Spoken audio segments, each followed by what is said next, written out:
சரி இயக்கம்னா என்ன?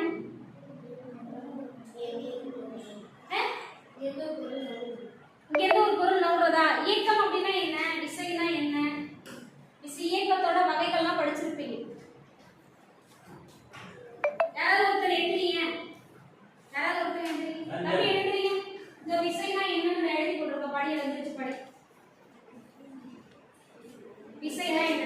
விசை என்பது ஒரு பொருள் ஓய்வு நிலையை அல்லது சீரான வேகத்தில் இயங்கி கொண்டிருக்கும் பொருளின் இயக்க நிலையை விசை எனப்படும். விசை அப்படின்னா என்ன?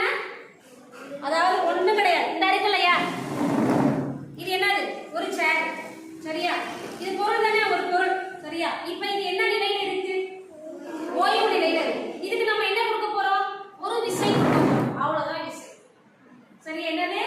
அவ்வளவுதான் விசை. ஒரு பொருள் ஓய்வு நிலையில இருந்துச்சு அப்படின்னா அதுக்கு நம்ம என்ன கொடுப்போம்? ஒரு விசை கொடுப்போம். அதுதான் நீங்க எங்க சொல்லிருக்கோம்டா, ஒரு பாறை மேல இருக்க கல் இருக்கு, அது அப்படியே இருக்கு. பாறை கல் வந்து அப்படியே இருக்கு.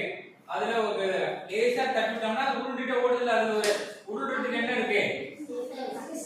விசை இருக்குல்ல. அதானே நம்ம ஓய்வு நிலை. இந்த கல்லுல கல்லு அப்படியே இருக்கிறதுனால ஓய்வு நிலையில இருக்கு.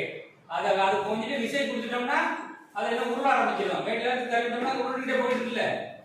அது என்ன ஓய்வு நிலையில இருந்தாலும் அந்த விசை அதுல இருக்கு. சரியா? அதுதான் நம்ம என்ன சொல்றோம்? விசை அப்படின்னு சொல்றோம். சரி, இயக்கம் அப்படின்னா